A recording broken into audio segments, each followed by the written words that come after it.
Ini adalah landasan utama pembuatan mesin Letnan Kosim. Landasan utama pembuatan mesin ini yang paling penting untuk mendukung ketahanan pangan dan ekonomi desa pasca pandemi. Berdasar dari landasan tersebut, maka kami melakukan upaya dan tindakan. Pertama, kita melakukan identifikasi masalah.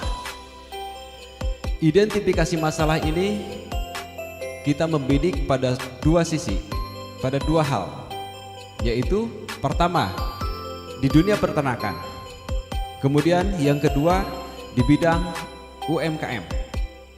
Komponen dari mesin yang kita buat harus 70% lokal. Ini berfungsi untuk mempermudah maintenance dan penggantian part selanjutnya. Kemudian mudah digunakan, mudah dibawa kemana-mana, dan yang paling penting harga itu harus kompetitif. Maka dari itu muncullah mesin Letnan Kosim. Ini adalah part bagian-bagian yang terdapat pada mesin yang kita buat, pada mesin Letnan Kosim. Ada part inti dan part pendukung.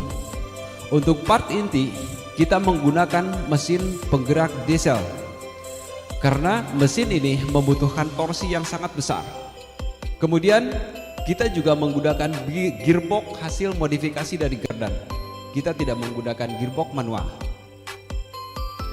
Kemudian ada yang paling penting di sini, ada roller dan matras. Roller dan matras ini kita menggunakan baja karbon tinggi melalui proses pengerasan, hardening. Kenapa? Karena inti daripada mesin ini yaitu roller dan matras. Ketika mesin ini bekerja berputar pada kecepatan 1000 sampai 1200 rpm, maka gesekan dari roller dan matras ini akan berubah menjadi menaikkan temperatur mencapai 100 derajat Celcius maksimum. Maka dari itu material yang kita gunakan di sini harus betul-betul kuat. Kemudian untuk part pendukung kita menggunakan baja karbon rendah yang banyak umum di pasaran. Kita juga menambahkan pegangan penyangga untuk mempermudah proses pemindahan dari satu tempat ke tempat yang lain. Kemudian di sini ada penjaga mesin yang dapat diatur. Ini maksudnya. Ini berfungsi untuk menjaga vibrasi ketika mesin ini bekerja, menstabilkan. Untuk safety sebetulnya versi kita ini udah betul-betul safety, Pak. Karena selain safety, alat ini bisa dibawa kemana-mana, Pak. Gitu. Untuk input di atas juga sebetulnya ada batasan dari reaktor ke hopper, gitu. Jadi jauh. Gitu. Jadi ketika material masuk ke dalam itu dari atas, Pak. Pernah nggak Anda membandingkan alat Anda ini dengan alat-alat yang sudah ada? Sering, Pak. Sering. Justru terkendala yang terbesar itu pertama dari reaktor. Karena rata-rata produk dari yang ada itu dari ancuran, Pak. Dan itu tidak akan kuat lama, Pak. Dan kita banyak menguji. Kemudian dari gearbox juga sama. Gearbox kenapa kita modifikasi dari Gardan? Karena torsi yang dibutuhkan itu cukup tinggi, Pak. Memang kalau untuk penggunaan durasi sebulan 2 bulan masih bisa, tapi untuk penggunaan yang kontinu itu tidak akan kuat lama, Pak. Jadi artinya desain Anda itu sebenarnya sudah ada ya, cuman Anda memodifikasi bagian tertentu sehingga dia bisa lebih durable gitu ya? Ya, termasuk bentuknya juga, Pak.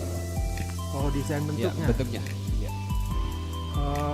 Kenapa Anda klaim bentuknya? Bentuknya berbeda sekali, Pak, sama produk yang ada di luar. Dari mulai platform, kemudian reaktornya juga beda, Pak. Gitu. Bedanya di mana, Mas? Di reaktor, Pak. Jadi reaktor ini di dalamnya itu menggunakan roller, dan roller itu kita menggunakan truss bearing. Gitu. Kemudian rollernya kita hardening, kita keraskan juga. Kemudian ketebalan daripada ini juga berbeda, Pak. Matras yang standar itu rata-rata untuk pakan aja itu rata-rata di 2 mili atau 20 mili. Nah, kita menggunakan yang 40 mili. Jadi mau digunakan untuk pakan ternak ataupun pelet kayu juga bisa, Pak. Gitu. Lebih dari material, kemudian dari ukuran, dari bentuk platform juga beda Pak ini Pak. Ya. Nah, kemudian dari ini juga kenapa kita menggunakan penyangga itu untuk menjaga vibrasi juga Pak. Oke, dari saya cukup Pak. Habis waktu Pak. Terima kasih.